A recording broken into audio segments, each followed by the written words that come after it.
Welcome back to Publicized Theory Podcast, the podcast where I talk about self mastery, self development, and concepts that will help all of us become the best versions of ourselves. Welcome back. After close to a 3 month hiatus, I am back on the mic looking to talk about some things that I've learned. I feel like the last episode I did a deep dive into the absence of the previous episodes that were not released. And I find myself ironically doing that same type of episode now, being that it has been 2 months or so with no episode. And it's not like I have a crazy fan base of people itching and scratching for every drop or every episode. So, not too much pressure there. But at the same time, it's something that I hold myself accountable to because it's a creative outlet, an expressive outlet that I have that I want to continue to nurture and foster throughout my life. So, in some ways, I may have not let a lot of people down, but in other ways, I may have let myself down. But granted, I have to give myself some slack, being that life will be life, and there's so many things and moving parts that may gradually take you away from the things that you want to do, the creative elements that you have, and finding that balance of trying to do everything while doing those things in the best space mentally that you can do them in. And I don't want to shortchange the podcast episodes by uploading just to upload when I may not be in the right state of mind or the right frequency in order to convey my thoughts the way that I would like for everyone else. Nevertheless, I'm not striving for perfection. I just want the quality to be there every single time. And if that's something that I can control, then I will always try to control that. So today, thank you for tapping in with me. It's a long overdue episode, as I may have already said with everything I just said, but I'm happy to be talking about what I'm going to be talking about today.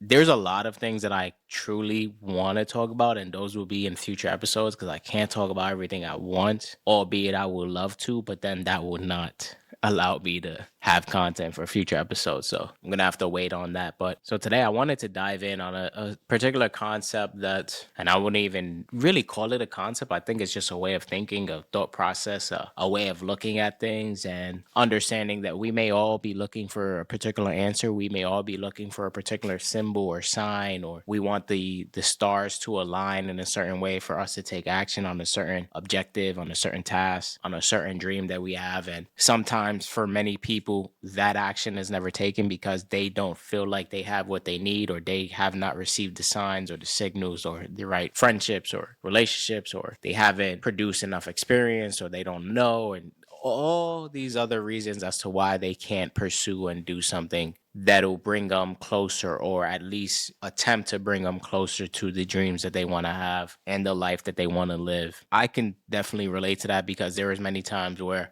I may have second guessed whether I should be doing something, or I'm qualified, or I should wait or hold on to pursue something that I'm genuinely passionate about, or that I want to see results from that could potentially change my life and everything that I have going on. With that being said, we all have this built in success mechanism, which is what I've read so far in this book called Pyscho-Cybernetics by Maxwell Maltz. And for context, I'm only 3/4 of the way within the book, so I can't provide a detailed analysis or a detailed book review for this book. But I think it's an interesting concept that I want to dive into right now because it's a concept, or it's a way of thinking about how we are built that I think we all can use right now and take action on right now, because at the end of the day, all we have is right now. And Maxwell, he speaks on this success mechanism that we all have, and what it craves and what it desires is a goal, a target, something that needs to be conceived of that already exists. And it's so funny that that's what we all have, because we all have the ability to produce, to manifest the life that we want to live. The disconnect between that life and the life that we live now is the belief and the conviction that we are able to live that life, among other things like putting in the work and staying consistent and discipline and believing and having faith and all of the other ingredients that really produces and manifests our desired realities. But if I were to tell you that within you right now, you have a mechanism that is thriving or is thirsty for success, for a goal, for a target, that you can already conceive in your mind as it being present and available in your life, whether that's a certain amount of money, whether that's a job, whether that's a physique, whether that's whatever it is you conceptualize and you visualize day in and day out as your dream, as your desired reality, as your goals. If you can conceive it and if you can act as if it already exists, that's what the success mechanism thrives on, and that's what it needs. The unfortunate part of it all is we generally don't cater to that success mechanism. Instead, we cater to the opposite, which is a failure mechanism, a mechanism that brings us doubt, brings us all of the realities that we don't actually want to either one, admit to, live through, and three, really accept. So oftentimes we live in an alternate reality in our mind by disregarding the reality that we live in. And in many ways, manifestation is, to a certain degree, disregarding your current situation and operating on a frequency that is of the reality that you want to live. But there's two different things with that, being how your emotional state is on a day-to-day basis. So you disregarding your current reality, but your emotional state is still aligned with your current reality, does not allow you to really manifest your desired reality, because you're not catering to the emotional state, the emotional frequency that the reality that you want to have requires. And a great way to think about that is, how can you feed your success mechanism? How can you feed the mechanism that is thirsty for your emotional state to be aligned with that specific goal, that specific target, that specific dream that you have? If your goal and your dream requires an emotional state, because that is the state that you will be in when that dream or that desired reality exists, is one of joy, happiness, gratitude, abundance, prosperity. If you align your emotional state with that dream that you have, now you're operating within the success mechanism within you, and you're acting as if it already exists. Now you feel, now you're attracting, now you're bringing on more success. But oftentimes we're catering to a failure mechanism and emotional states and a way of life that is contradictory to the life that we want to live, that is contradictory to the emotions that we want to feel, that is contradictory to the frequency that we want to operate in. Are you leveraging the success mechanism within you each and every day, or try to? Are you catering to that success mechanism by acting as if, by aligning your emotional state, by envisioning and visualizing and having conviction in the dreams and beliefs that you have? If the answer is no, then a lot of the times we are to, I don't want to use the word blame, but we are to blame for the reality that continues to exist in our lives that may not be the reality that we want. And we can look at this in many ways. We can look at it as a mirror effect. We can look at cause and effect. We can look at a whole host of other ways of internalizing and interpreting what I just said, whether it's success mechanism, whether it's emotional state, conviction. There are a whole host of areas that we can dissect that really revolve around the same thing.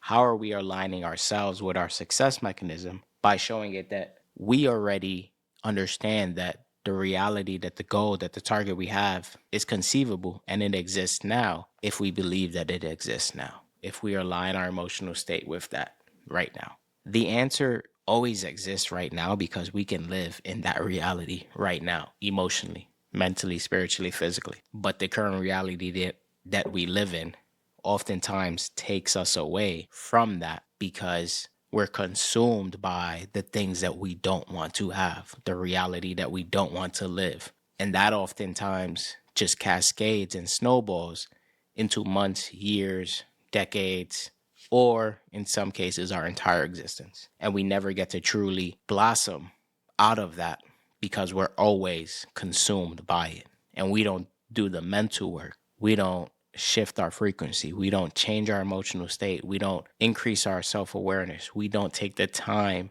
to build our mental foundation, our internal structure, our belief system that is rooted in the beliefs and the emotions that will allow us to facilitate the life that we want to live. Ask yourself if you are aligning emotionally, spiritually, physically with the life that you want to live. Are you feeling those emotions?